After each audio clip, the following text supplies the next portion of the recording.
Bueno, antes de empezar, si quieren pueden ingresar a esta página que se llama ArtStation. ¿Lo conocían algunos? Ingresen, es una plataforma donde pues los mejores artistas en este medio de animación y visual development alojan su arte acá. Entonces me pueden buscar y pueden ver un poquito de mi trabajo mientras voy exponiendo el tema.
Bueno, me presento, como ya había dicho el maestro Luis, soy Eric Méndez, soy ilustrador digital y desarrollador visual independiente.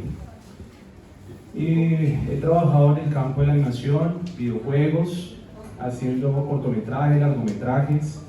He trabajado para una empresa muy importante en el país que se llama Tres Dados. Ellos han sacado muchas series de animación como Espantijos.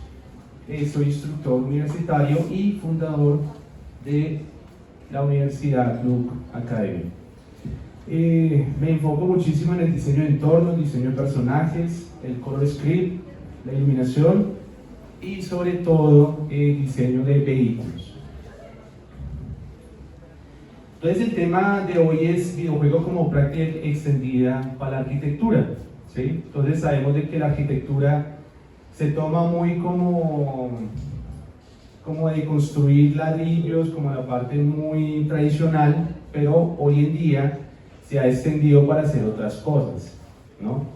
Digamos, yo aprovecho muchísimo todos estos conceptos como el concept art para solucionar problemas de diseño, y ahí va incluido todo lo que tiene que ver la arquitectura, porque uno lo que hace es buscar soluciones.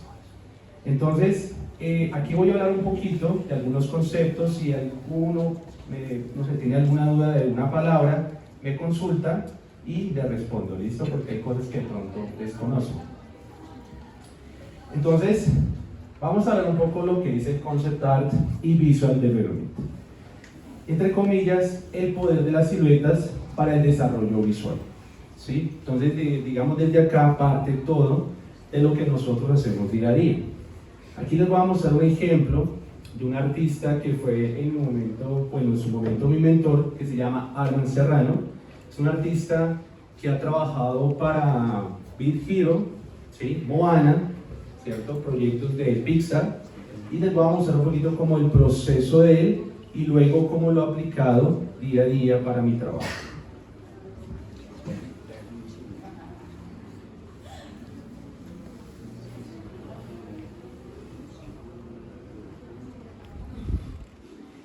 Para los chicos que están conectados. No hay sonido. ¿Sí, será que sí me ven? Ya, sí. Ok.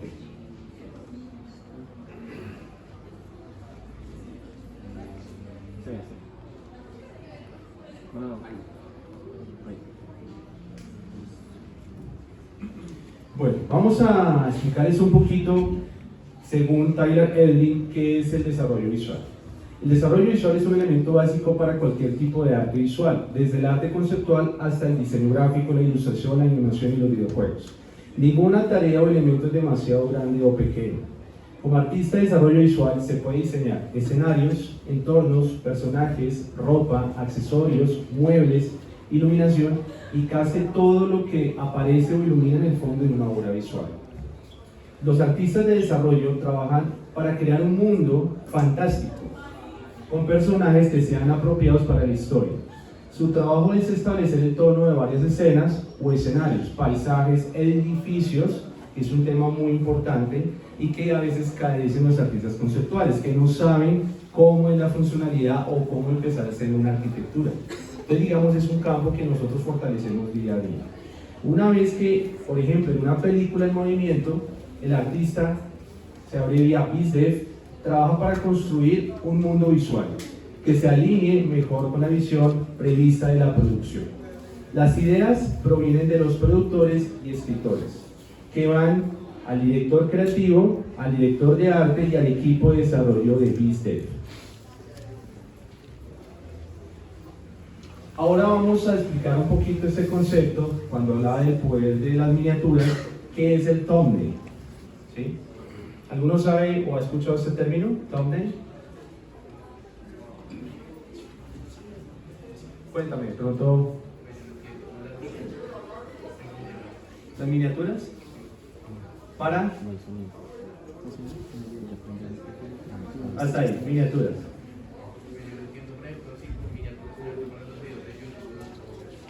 Ah, como los videos de YouTube. Resulta que en este campo no va por ahí. Las miniaturas son como una técnica muy parecida al sumie, que es a través de siluetas en mancha para crear formas, ¿sí? Ya les explico un poquito cómo se enfoca esto, pero lo que dice acá es que es un método de trabajo que se utiliza a la hora de comenzar a diseñar un personaje, un escenario o prop. Se deja al lado la línea y el detalle.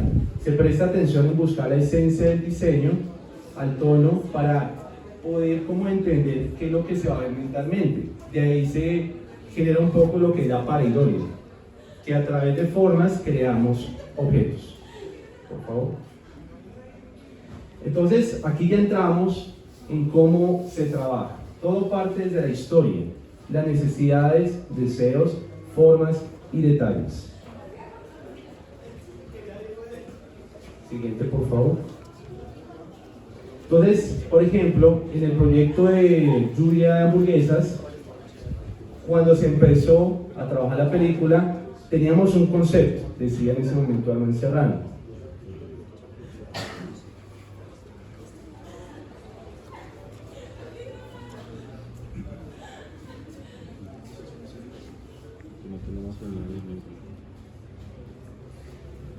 Entonces, ese concepto parte de construir todo el universo.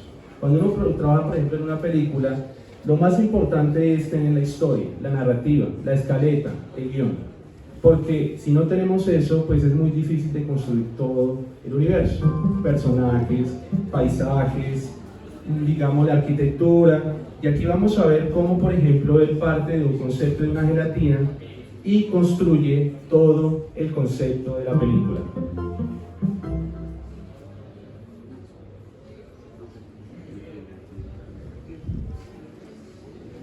¿Es que no me escuchan a los otros? No, es que no está quedando, está reproduciendo el audio de la torre. Como el audio está saliendo de la torre. Ok, ya entiendo. Pero bueno. Si no la está... No se escucha. Y ya lo intenté. Listo, ahí está. Listo, entonces el concepto era nublado con posibilidad de albóndigas. Tocaba hacer un molde de gelatina. ¿Cuál era la necesidad en ese momento? Yo pienso que en el campo de la arquitectura pues siempre hay que solucionar un problema. Por temas de altura, el sitio, la ubicación. Lo mismo uno hace en este campo. Uno hace una especie de planimetría, ¿cierto? O hace un estudio para uno poder ejecutar el agua. Obviamente no podemos compararlo porque en este campo hablamos de ciencia ficción, de fantasía, ¿cierto? Pero acudimos a todos los conceptos. ¿Se escucha bien? No. No, déjeme sigue. Nada que hacer. No, sigue. ¿Me avisas para continuar? Sí, no, sigue. ¿Sí? Listo. Entonces, digamos, en las necesidades tocaba hacer una gran estructura de gelatina con colinas y prados. Entonces, lo primero que hay que hacer es el mood board. El mood board es el tablero de referencias donde, ¿qué es lo que analizamos? Color, forma, textura y cómo nosotros podemos modificar ese diseño. Para uno hacer una arquitectura no podemos partir desde cero desde este campo del concept art. Obviamente soy un poco ajeno a los que ya estudian la carrera, pero digamos en el campo artístico tenemos que analizar el lenguaje de formas. ¿Qué tanto, por ejemplo, peso de la forma circular tiene el elemento, o triangular o cuadrado? Eso nos indica que tiene una fluidez en el diseño. Seguimos, por favor.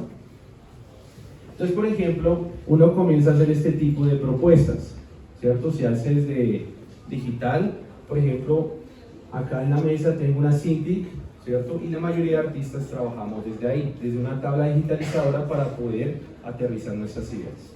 Partimos desde lo análogo, pasamos acá, y lo más importante es la perspectiva, ¿sí? La perspectiva es muy importante porque nos da como la indicación de cómo se va a ver el arte, ¿verdad? Entonces eso entra en un comité, ¿cierto? Hay una exploración por parte del artista, pero también hay un director de arte que constantemente está indicando si es lo que busca o no, ¿verdad? Entonces ahorita les voy a hablar un poquito del lenguaje de formas, pero si se dan cuenta, cada diseño tiene una forma diferente, un lenguaje visual diferente. Entonces, por ejemplo, en el primero, si se dan cuenta, aquí es más grande y aquí es mediano. Aquí vemos como una especie de torta donde tenemos un elemento más grande, uno mediano y uno pequeño. Entonces siempre tratamos de jugar con eso para generar dinamismo. Siguiente. Entonces fíjense que de ahí, cuando ya comenzamos en ese proceso, ya empezamos a trabajar ya como en una visualización en perspectiva isométrica, para más o menos entender cómo se vería en ese ángulo si hacemos una propuesta de escenario, ¿verdad? Entonces fíjense que ahí lo más importante es tener un buen manejo de línea y de claves tonales. Las claves tonales también nos dan un indicativo de cómo va a tener la apariencia el diseño. Siguiente. Entonces, por ejemplo, ¿se acuerdan de esta escena? Los que vieron la película. Entonces fíjense que se hace un diseño, un plano, ¿cierto? Desde una vista picada, para dar a entender dónde va a estar ubicado como esa arquitectura. Y acá, por ejemplo, se hace otro plano, teniendo en cuenta la composición, para darle como el protagonismo de los personajes. Entonces, esto lo que hace es que nos contextualiza dónde va a estar ubicado el edificio. Pero el edificio es de gelatina, ¿cierto? Esa era como la solución que tocaba darle en ese momento. Entonces, fíjense que hay parte de jugar bien con las claves tonales, ubicar bien, por ejemplo, los personajes en ese costado y perpendicularmente dar una dirección para darle majestuosidad a la arquitectura. Siguiente. Y lo más interesante es que cuando ya se tiene todo listo, creamos algo que se llama keyframe, ¿cierto? Entonces ya es como el shot de la película. Dentro de la producción, y pues he tenido la fortuna de trabajar con algunos colegas de Pixar, ellos hacen como una especie de, digamos, de tablero donde hay muchas imágenes, ¿cierto? Para probar el ángulo de cámara, el color, y eso es lo que le llaman color script, es el guión, ¿sí? Para más o menos entender cómo se va a ver la atmósfera, la temperatura. Fíjense que las nubes están despejadas, dando espacio y protagonismo a la gelatina. Entonces fíjense que eso es algo que no existe, solo existe en la mente de nosotros, los artistas, y eso es lo que crea algo que se llama concept art. Entonces esa fantasía es lo que llama la atención. Entonces estos personajes van dirigidos allá y ahorita vamos a ver un poquito lo que se ve por dentro de la gelatina.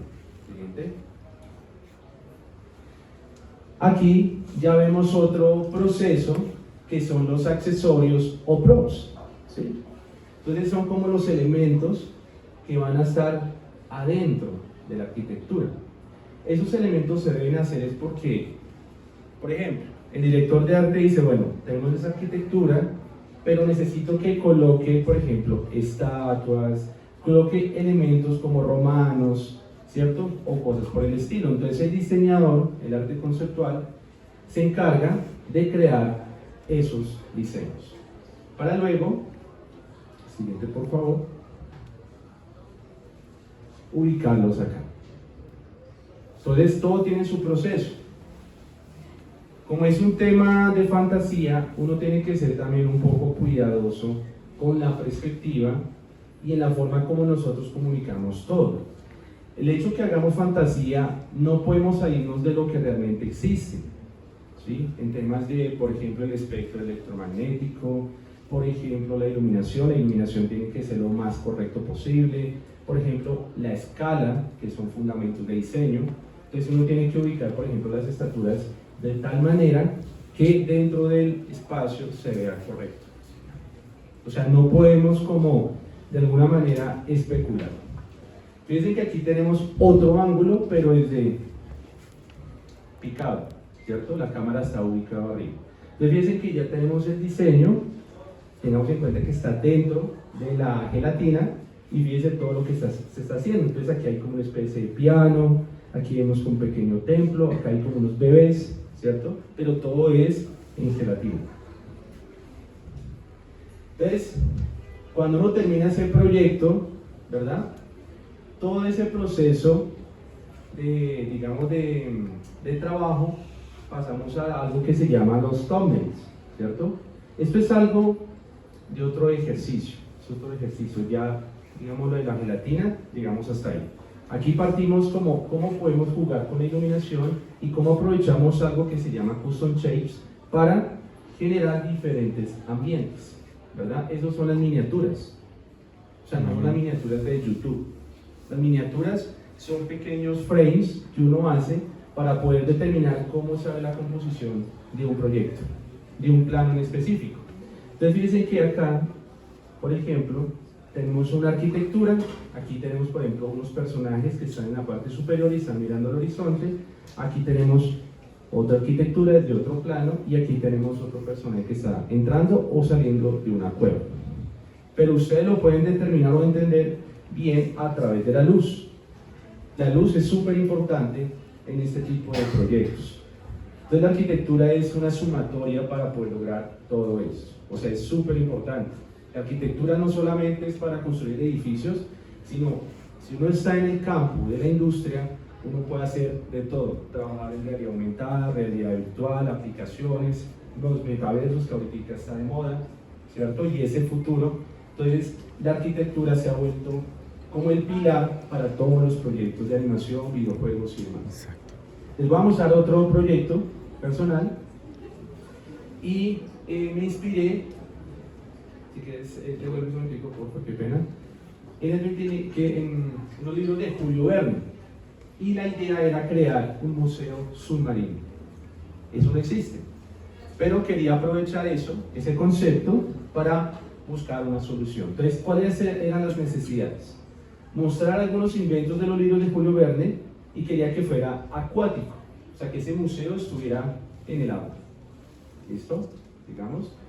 Lo mismo, comencé a buscar referencias, construir un mood board. Entonces estaba analizando, bueno, qué es lo que yo quería. Entonces, las referencias no solamente es como ubicar fotos de museos y ya, no. Hay que ser un poco consciente.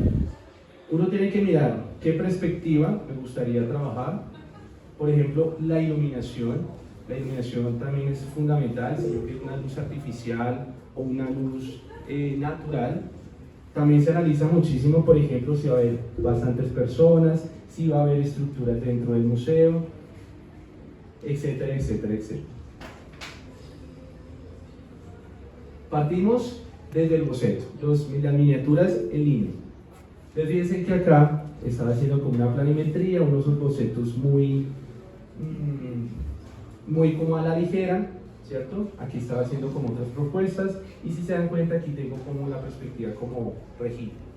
Y luego comencé a hacer una miniatura ubicando los inventos de Julio Verne. Entonces las referencias me ayudaron para lograr eso.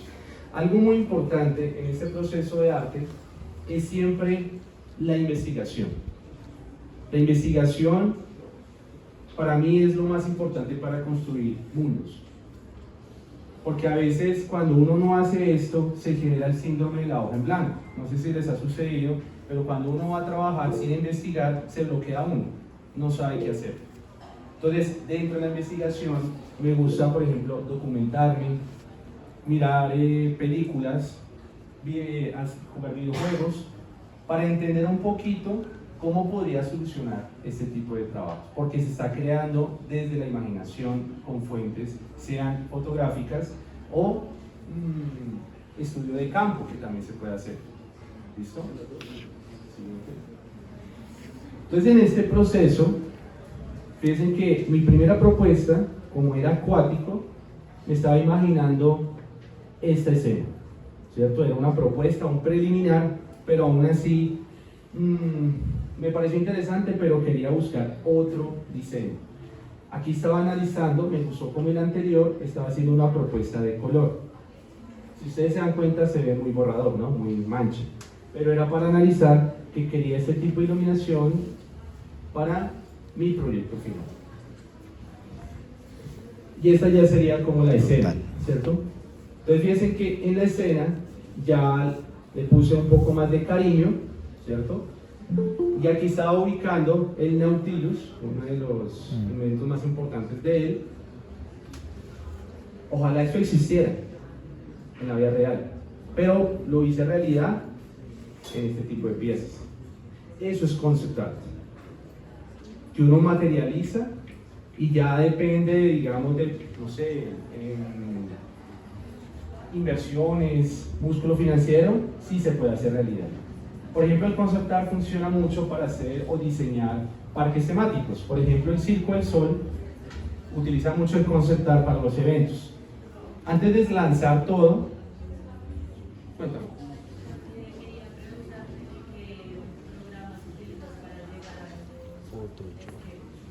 Bueno, los programas que yo uso para esto es Photoshop, mi amigo Photoshop.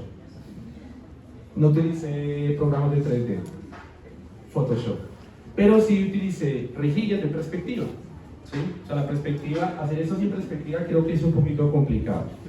Y o sea, es como el talón de Aquiles, ¿sí? O sea, no es fácil manejar la perspectiva, pero la perspectiva para mí es lo más bello del mundo, porque te permite crear personajes, props. O sea, la perspectiva no se puede volver como una materia como que pereza. No, al contrario, es una materia que te impulsa a llegar a esto. O sea, la perspectiva es la base para hacer todo. O sea, hasta un cuerpo humano tiene perspectiva. Entonces la perspectiva, no sé si ustedes distinguieron o vieron por internet a Kim Jong-il, al artista que murió, que era como uno de los dibujantes del mundo. Infarto y chao. Y él todo, o sea, su inspiración era perspectiva, luz y volumen. Y todo lo que él hacía era en base a ese fundamento. Sigamos, por favor. Entonces, aquí vamos a hablar qué es un buen diseño y tips para diseñar buenos escenarios. Entonces, aquí vamos a dar un poquito de teoría. Un buen diseño debe ser funcional. Un diseño funcional resuelve problemas y se utiliza para darle sentido a la operatividad y objetivo de un producto, el cual debe resultar directa o indirectamente funcional para el usuario final y los requerimientos del cliente. Entonces fíjense que no solamente funciona para el diseño industrial, funciona para todo, porque todos tenemos necesidades, ¿sí? Por ejemplo, sale un proyecto de videojuego, hay que diseñar, por ejemplo, un escenario que tiene ciertas características y uno tiene que hacer que el escenario sea funcional y que realmente el jugador lo entiende. Entonces ahí comienzan los problemas. Entonces uno tiene que mirar, bueno, coloco esta iluminación para que el usuario camine y vaya por donde yo quiero que él camine. Tiene que haber elementos, sea por semiótica o indicios para que el cliente o el usuario oprima un botón y se abra la compuerta. Entonces todo es un problema que hay que solucionar. Y así mismo sucede en la arquitectura. Por ejemplo, estaba en un proyecto hace 2 meses y era un metaverso. Entonces tocaba inventar todo el universo. Cómo iba a ser, personas cómo iban a comprar, digamos, locales, espacios, tiendas, elementos ahí en ese metaverso. Y uno tiene que resolver esos problemas. ¿Sí? Sigamos, por favor. Entonces, cuando uno, por ejemplo, busca un proyecto para hacer un escenario, hay unas pautas. Primero hay que entender cuál es la cultura del mundo, ¿cierto? referencia histórica, más periodo de tiempo o era. Hay que analizar funcionalidad y propósito. Entonces, por ejemplo, si ustedes van a hacer, no sé, Plantas versus Zombies, ¿lo han jugado en sus aplicaciones? Van a sacar la tercera versión.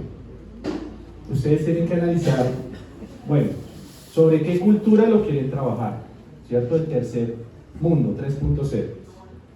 ¿Cuál es la referencia histórica? ¿Cierto? Entonces supongamos que va a ser algo muisca, ese mundo, y uno puede crear submundos, ¿cierto? Uno tiene que analizar el periodo de tiempo, en qué año se va a ubicar ese juego, y analizar los props o los accesorios y qué funcionalidad va a tener cada uno. Entonces puede haber una arquitectura que sea, por ejemplo, un castillo, ¿cierto? Por ejemplo, que aloje ciertas plantas para curarlas, por ejemplo. Entonces uno tiene que dar esa funcionalidad. Y ahí sale el resultado de la solución de diseño. Siguiente. Este es el primer tip. Partir desde acá.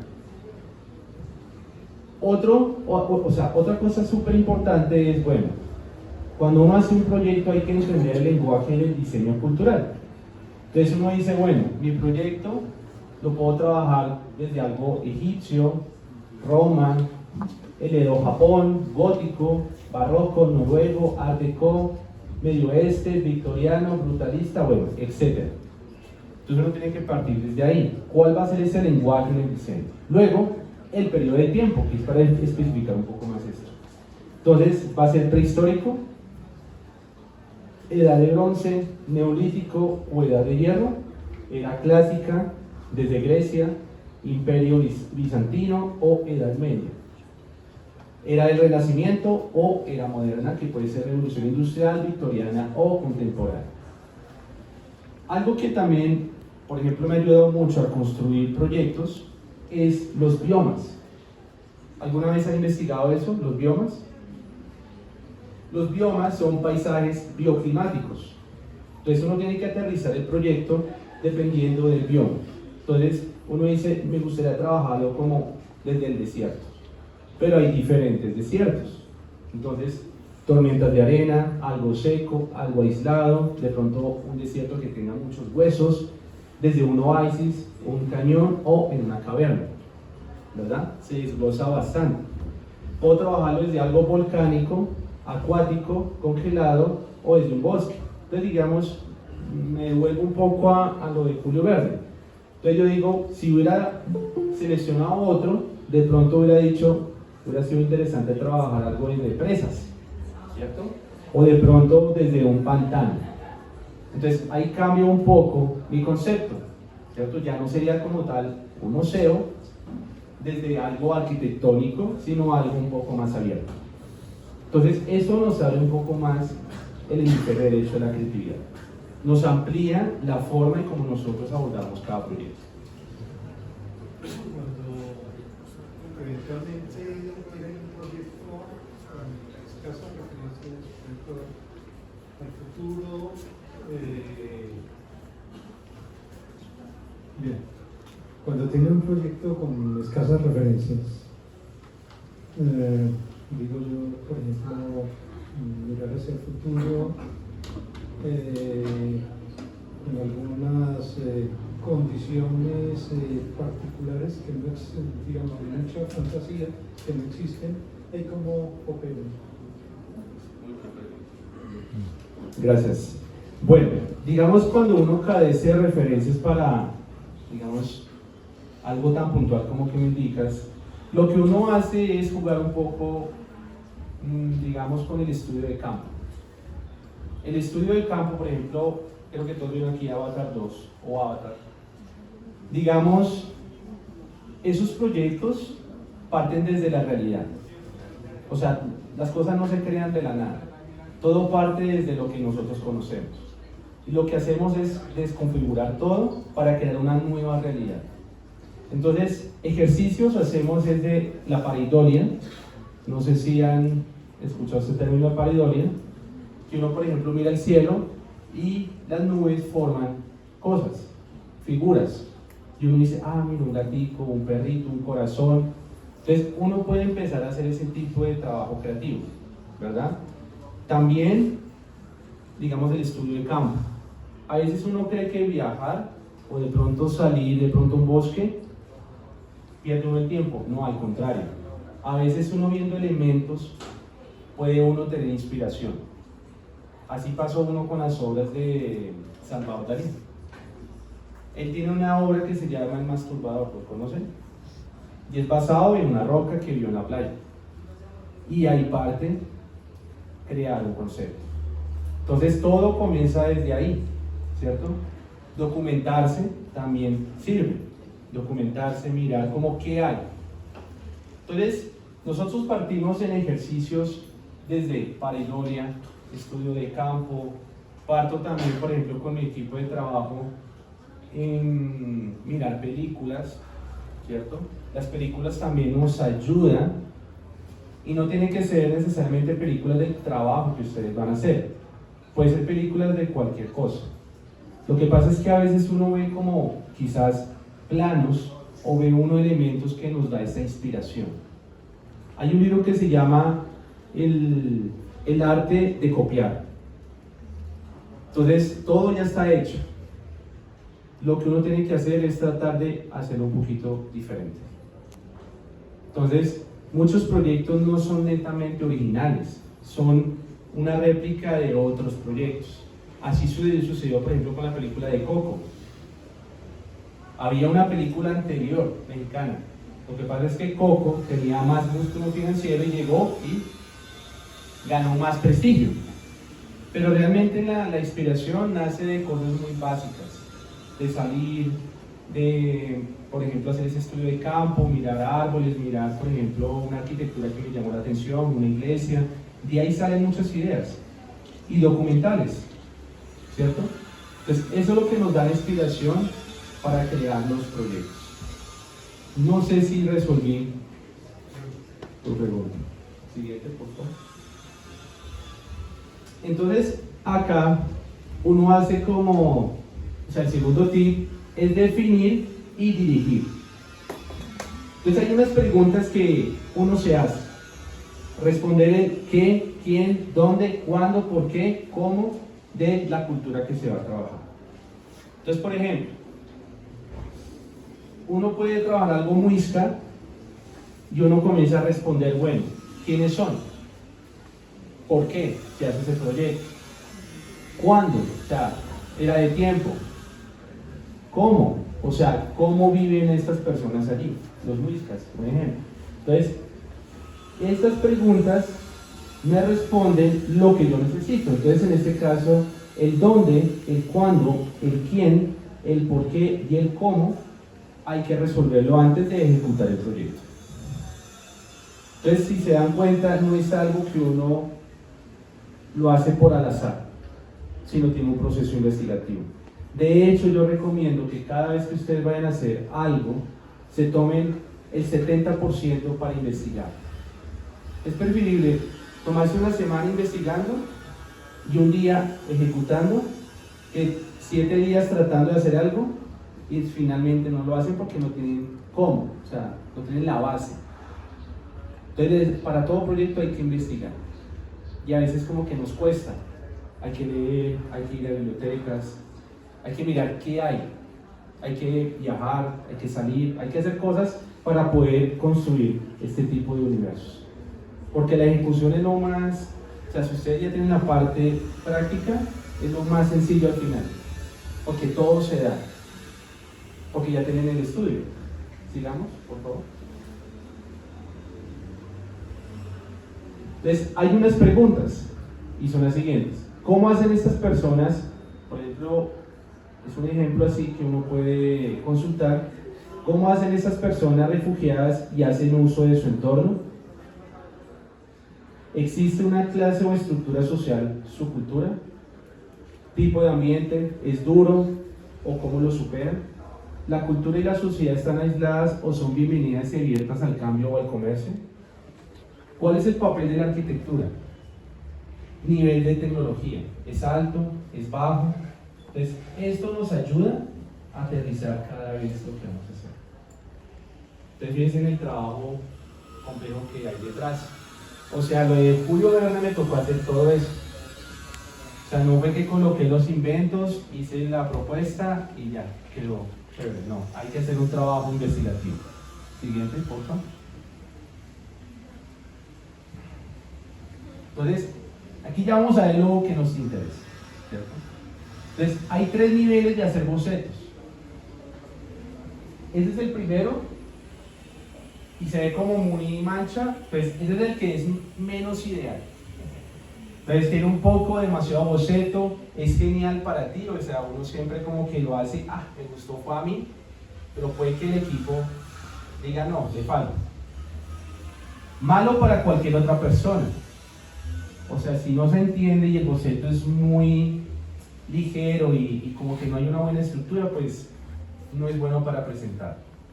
Este es el que es más recomendable, es útil. Fíjense que la línea es limpia, es agradable, se entiende, ¿cierto? Hay una buena composición, entonces funciona, ¿cierto? Y las formas me ayudan a entender qué es lo que hay ahí en esa escena. Y este plano ya sería mucho mejor. Entonces, tiene más claridad, los valores tonales ayudan a entender la forma de la composición y es áspero y lo suficientemente limpio. Entonces, esto es lo que yo recomiendo para que ustedes hagan un boceto o presenten a un cliente. Lo mismo en arquitectura, traten de hacer algo pulidito y jueguen con la regla de 3. O sea, no se queden con una sola propuesta, sino muestren 3 propuestas para que el cliente tenga de a dónde coger.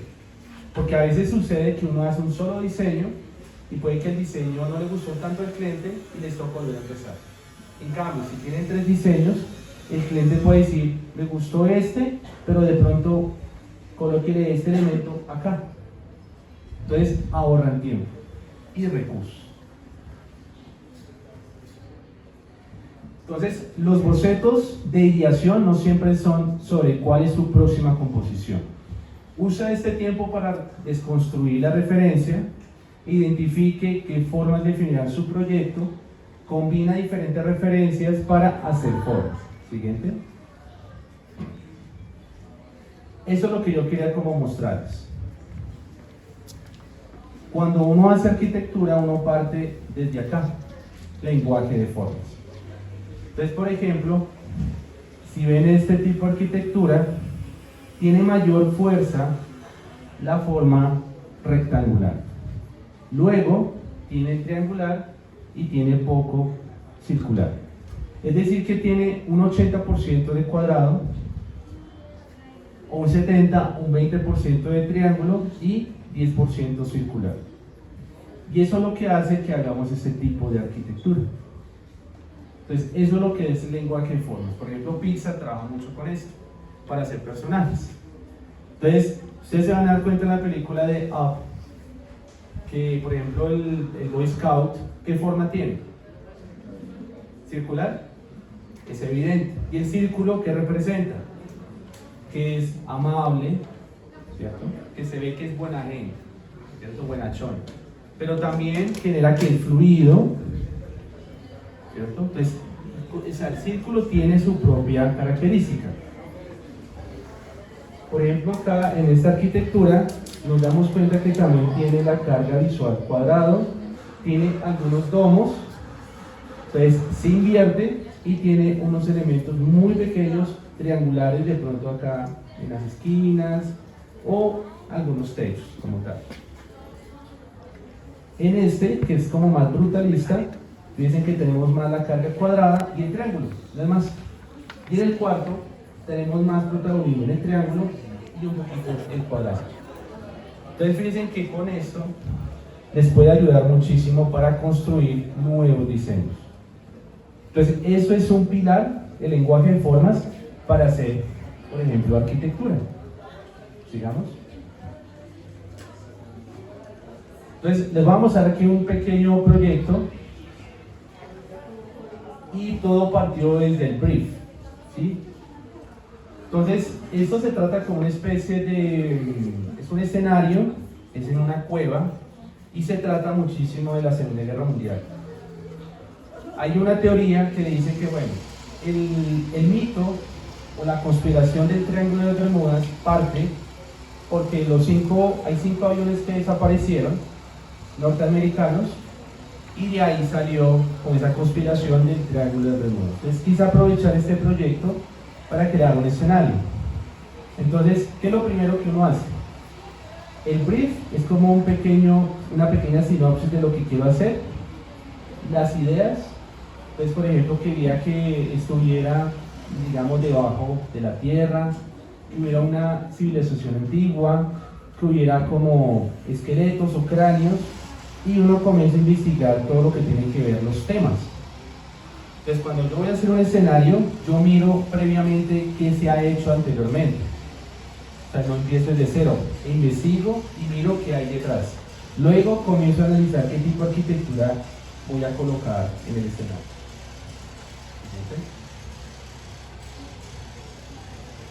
Y yo creo 2 tipos de mood board. Uno son de referencias reales, exclusivamente reales. Entonces, cráneos, aviones, por ejemplo, tipos de cuevas, ¿cierto? Digamos, estructuras reales.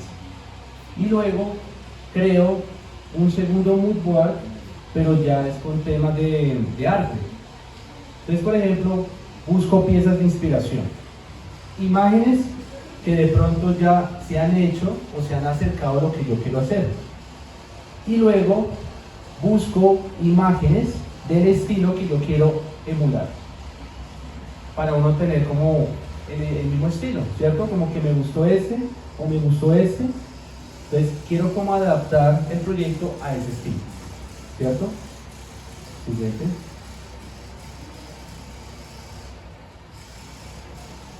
En esta parte comienzo a hacer un proceso creativo. Entonces hago una primera exploración desde una bitácora y luego comienzo a hacerlo en digital, ¿cierto?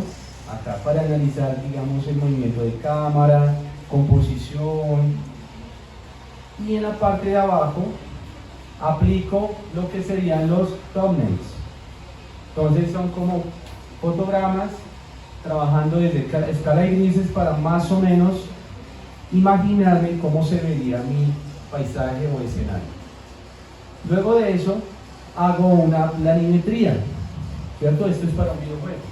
Entonces hago una planimetría desde un plano cenital y como yo tengo esta propuesta, yo comienzo a ubicar desde el color dónde está ubicado cada elemento para darme una idea de cómo está espacialmente. Luego comienzo como a hacer una emulación de una cámara para más o menos entender si está muy arriba o está muy frontal o contrapicado. Entonces, esto que ven acá es lo mismo que está acá. ¿Listo? Entonces comienzo a hacer como un pensamiento tridimensional. A través del diseño comienzo como, bueno, tengo este plano, hago un trabajo frontal, ¿cierto? Y hago una planimetría desde arriba para entender cómo está espacialmente. Siguiente. Luego de eso, fíjense ahí la perspectiva, es una rejilla. Entonces, creo un accesorio, un prop. ¿Se acuerda lo que hizo Arman Serrano, que hacía los props por aparte? Yo hice lo mismo. Hice este elemento inspirado en esta referencia. Y aquí ya está el trabajo final. Pero este trabajo, este es un prop, lo hice en base a esta perspectiva. Lo hice en Photoshop también. ¿Listo? Siguiente. Y ya luego de eso, de este prop, ya lo ubiqué acá. Y comencé a hacer un proceso desde la línea, claves tonales, o sea, como una iniciación, entendiendo la luz. Luego ya tengo el trabajo final. Y aquí ya vemos el keyframe, el resultado final. Este es un proyecto, o bueno, antes de eso quería como mostrarles un video.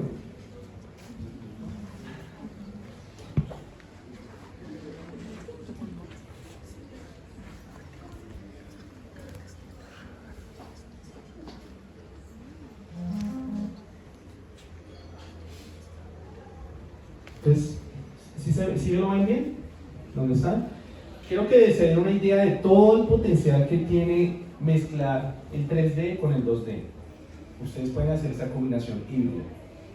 Este video lo explica muy bien y me cuentan cómo les parece.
¿Cómo les pareció? Se ve sencillo, ¿no? Pero no lo es. Pero fíjense que el modelado 3D es muy interesante porque también nos soluciona ese tipo de problemas. A veces tenemos problemas de perspectiva, entonces el modelado él lo usa de una manera para ubicar el ángulo que él necesita y sobre ese plano hace todo el resto.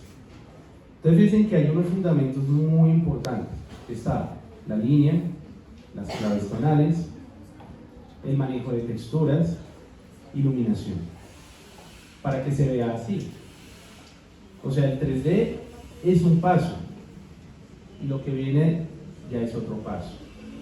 Pero fíjense que este tipo de proyectos lo usan muchísimo, o este tipo de procesos, perdón, lo usan muchísimo para las películas de animación, para videojuegos y demás. Aquí les voy a mostrar como un proceso muy por encimita de un videojuego que estaba trabajando, y ahí vemos de todo un poquito. Vemos como el concept y vemos un poquito de modelado 3D. Entonces era un juego cual el enfoque era como, bueno, un niño recogía moneditas, tenía premios y tocaba hacer una arquitectura bastante de fantasía. Entonces, por ejemplo, tocaba hacer una casita que fuera de camarón, ¿sí? O sea, que sería una cevichería. Y pues este diseño, cuando lo hice, me pareció muy interesante, me divertí, porque pues pude jugar un poquito con esa fantasía.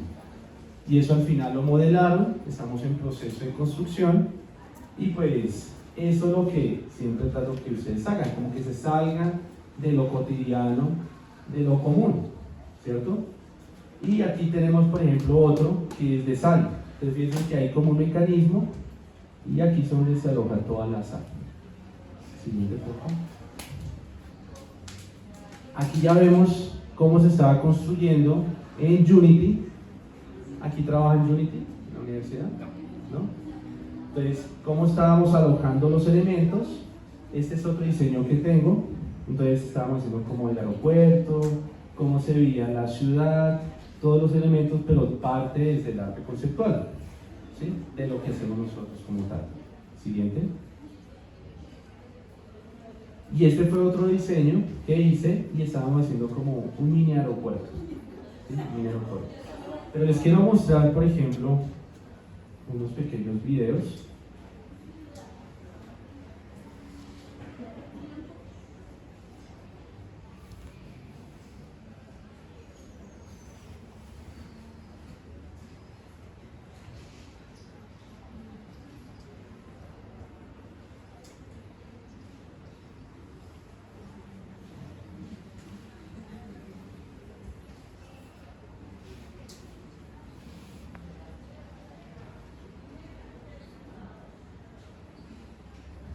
Entonces, era un juego que, bueno, este tipo de juegos se les denomina 2.5D. no es solamente 2D, sino 2.5D porque tiene 5 grados de inclinación y hace que se vea como isométrico. Entonces, uno todo esto lo diseña, los iconos, ¿cierto? Los assets, eso se le llama assets, los props y todos los elementos para la experiencia de usuario. Entonces, digamos, en ese momento estábamos hablando con una empresa que se llama Igra Studios y estábamos trabajando en este videojuego en base a lo que les acabo de mostrar. Entonces, agregar mucha arquitectura, muchos elementos, y era para aplicación de celular. Es un proyecto que todavía está vigente, no ha salido al aire todavía, pero les muestro como el detrás de cámaras, como para que vayan dándose una idea de cómo podemos aprovechar todo lo que hemos visto el día de hoy. Creo que se quedó ahí. Aquí hay otro.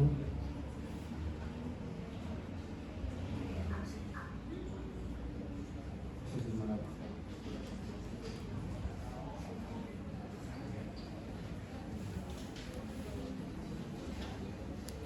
Entonces, todos estos elementos que ustedes ven acá, como esta olla, esta casetica, todo eso se diseña desde una herramienta como Photoshop para poder pasarlo a programas como Blender, 3D Max, Maya o los que ustedes usen para materializarlo acá, ¿sí? En un programa como Unity.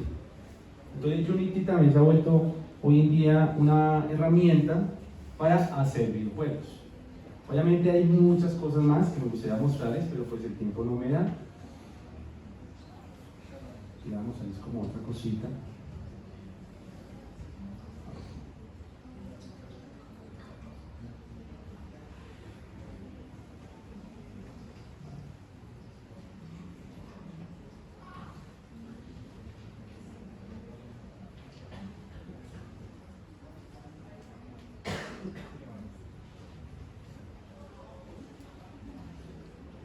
Por ejemplo, este escenario, ¿sí lo recuerdan? ¿Qué me dice? ¿Qué me adivina? Volver al futuro. Este ejercicio también fue en Photoshop. Lo que pasa es que aquí se hizo una técnica distinta y se llama photowashing. ¿Lo han escuchado o alguna vez lo han trabajado? El photowashing, ¿en qué consiste? En hacer un trabajo de pintura digital y combinando fotografía. Entonces uno puede hacer fotomontaje y hacer pintura encima. Entonces, este ejercicio, o bueno, en ese momento era un trabajo real, era para Universal Studios, para lanzar el videojuego Regreso al Futuro para Play 5. Quedó en stand-by por recursos, pero este fue uno de los escenarios que se hizo para ese proyecto. Hay un material que pues me gustaría mostrarlo, pero pues no se puede por el contrato que tuvimos, pero se hizo todo como la ciudad de Regreso al Futuro, se hizo el vehículo, por ahí lo tengo, ya se los muestro, y hicimos una prueba para cómo se iba a jugar. Entonces, pareció muy interesante, ya les muestro el modelado 3D.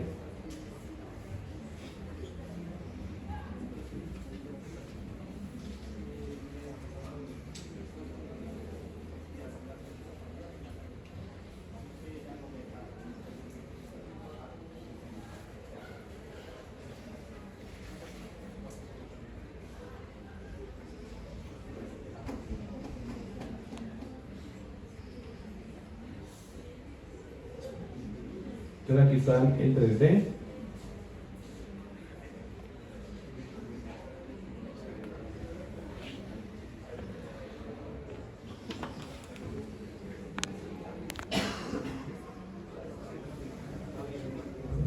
Entonces fíjense que es muy interesante poder llegar a eso porque uno le da vida, ¿sí?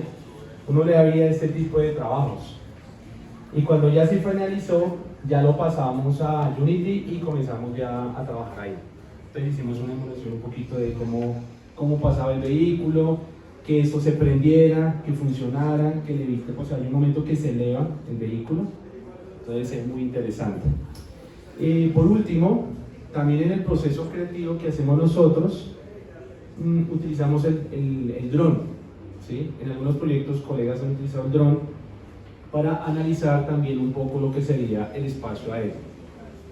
Entonces eso también nos permite ver las cosas desde otro ángulo, es otra experiencia, ¿sí? Hoy en día la tecnología drone se ha vuelto muy importante para los procesos creativos de animación y videojuegos.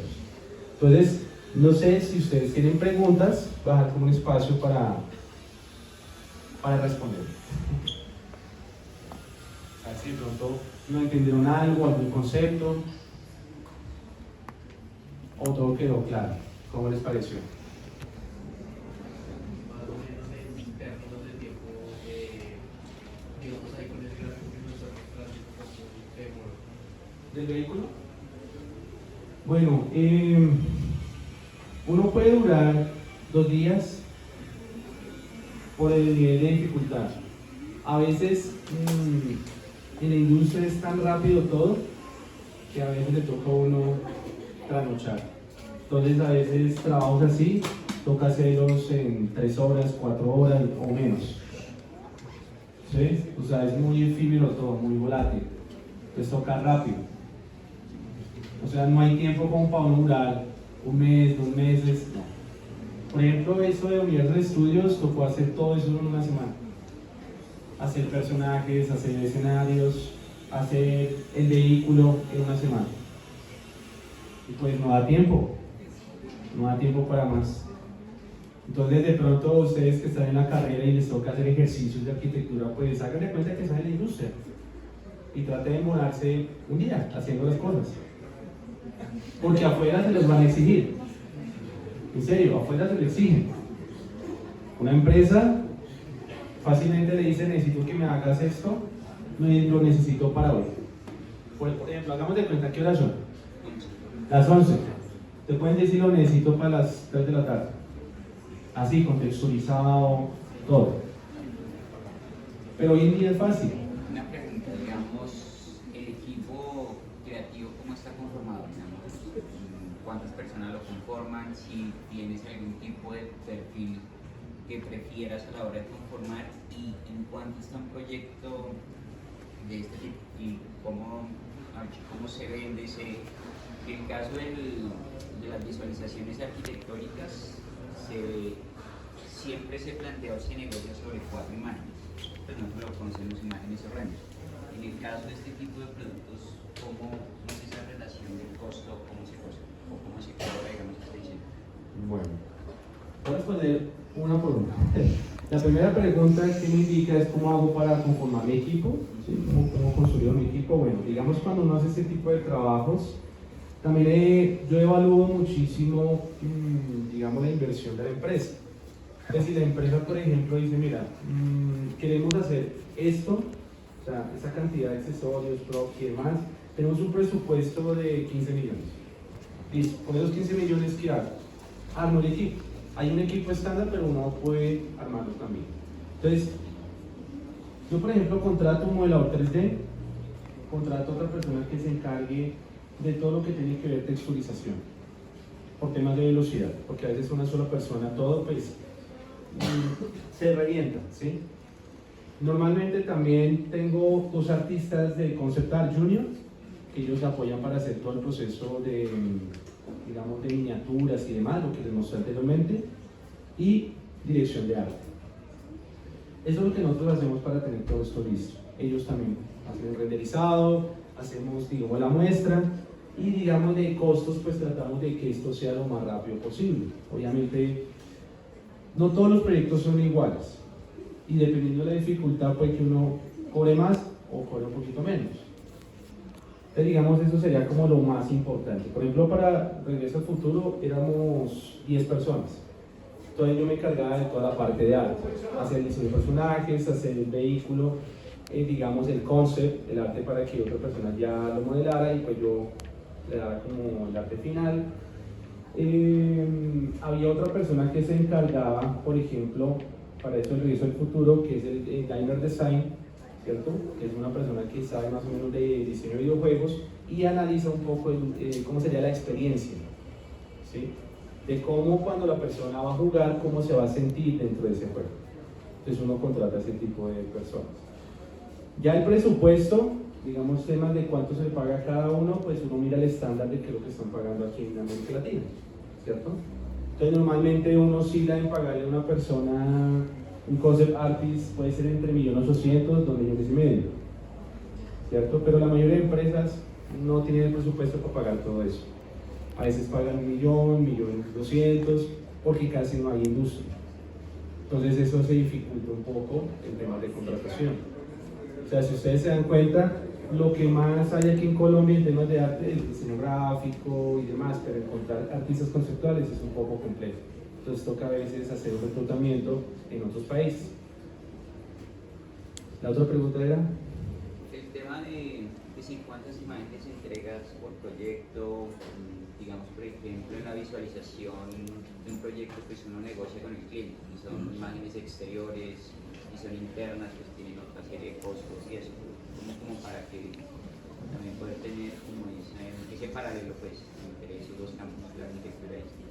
Siempre con el cliente, digamos un acuerdo que por cada producto le presentamos 3 propuestas. Como les decía, regla de 3. Si se sobrepasa, pues uno también les dice el tema del tiempo, porque una propuesta más implica tiempo. Y hay clientes que les dicen, Eli, necesito esto para mañana. Si es para algo para mañana, pues se cobra más. Si uno tiene un lapso de tiempo prudente, uno hace un acuerdo, porque uno, ¿qué es lo que analiza, o qué es lo que yo analizo para cobrar?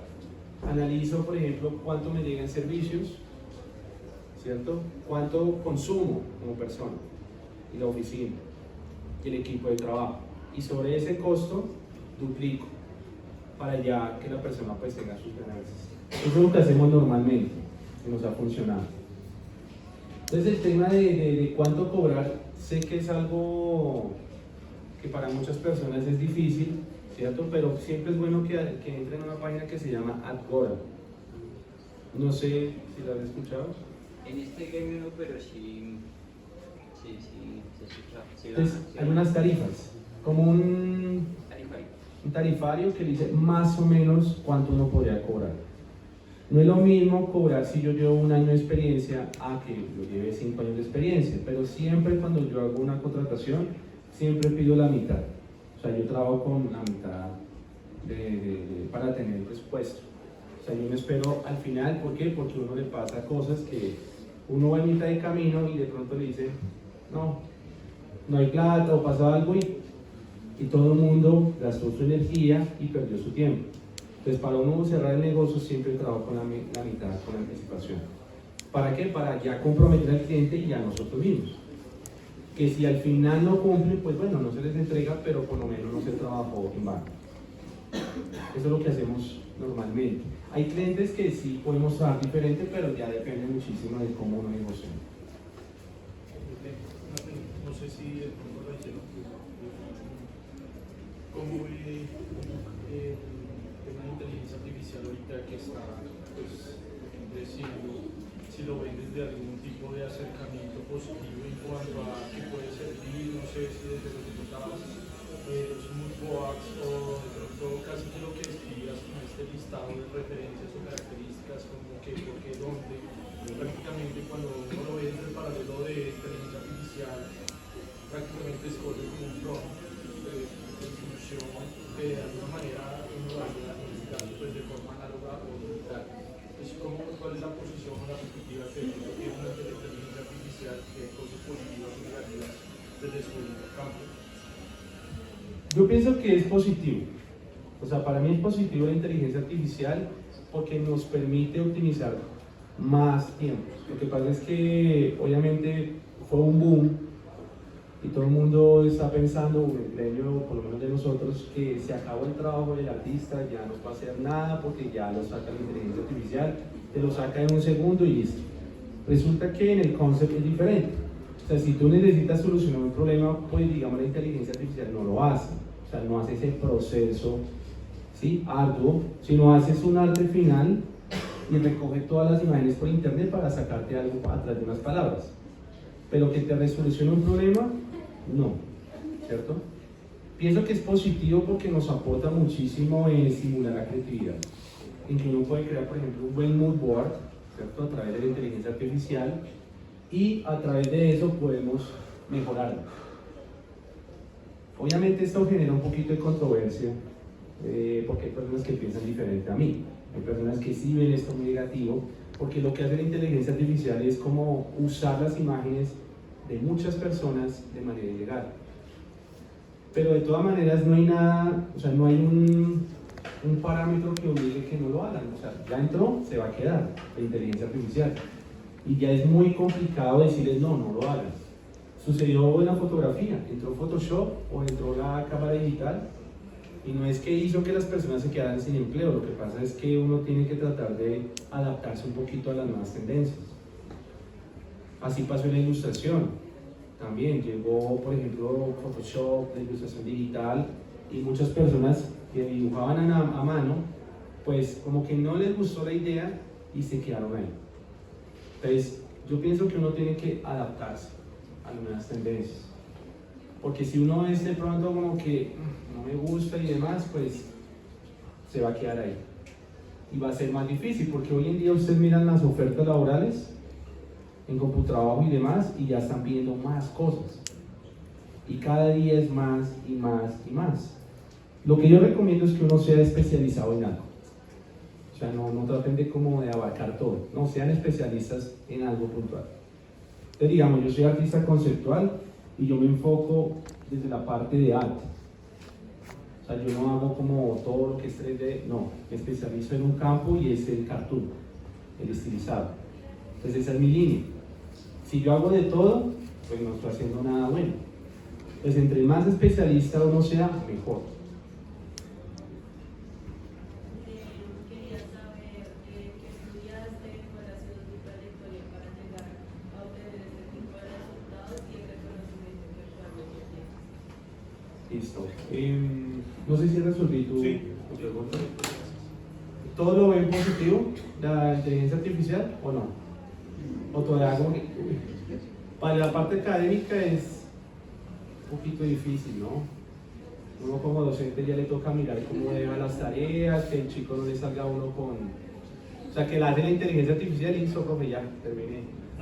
Entonces uno tiene que mirar otras estrategias. Ya ahorita mandar trabajos que lo hagan ustedes así como en Word y demás, ¿no? Porque ya está, ¿cómo se llama? Ya lo hace. Ya es un ensayo y ya no tiene sentido, hay que mirar otros mecanismos. Bueno, respondiendo tu pregunta, yo soy gráfico de profesión, magíster en ilustración y realicé unos estudios en concept art. Digamos, hoy en día soy influenciador Wacom. ¿Conocen la marca? Ya han trabajado con una Wacom y llevo con ellos ya voy para 8 años trabajando con la marca, ¿sí? Y he tenido la oportunidad en participar en eventos como el Colombia 4.0, en Alcosto, Panamericana, en SENA, en diferentes universidades,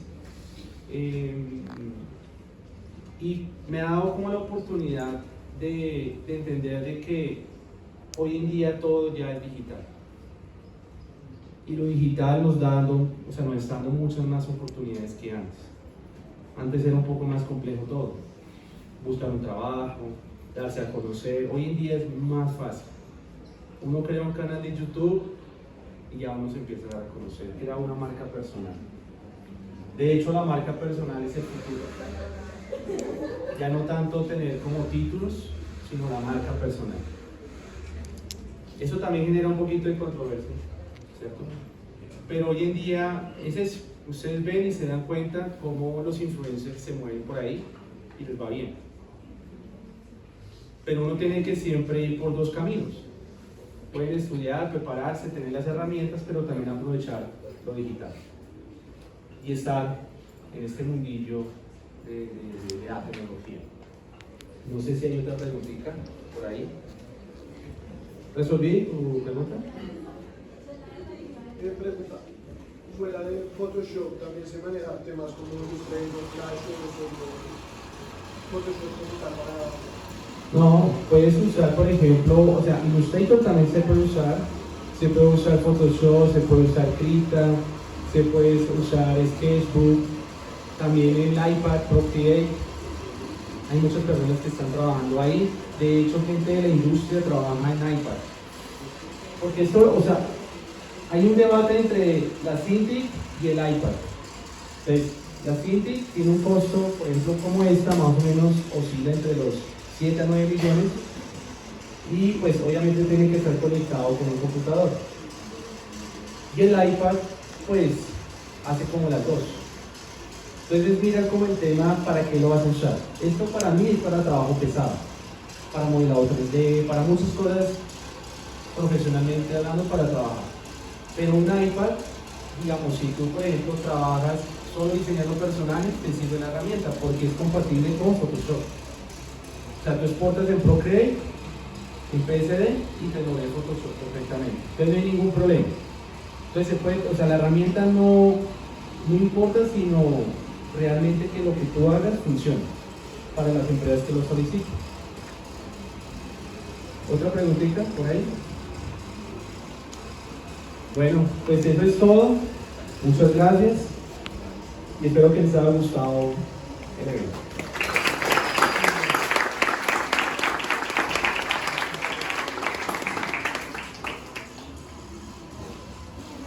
Si quieren pueden venir y la pueden probar, la tabla, para que tengan la experiencia. Súper invitados esta noche a justamente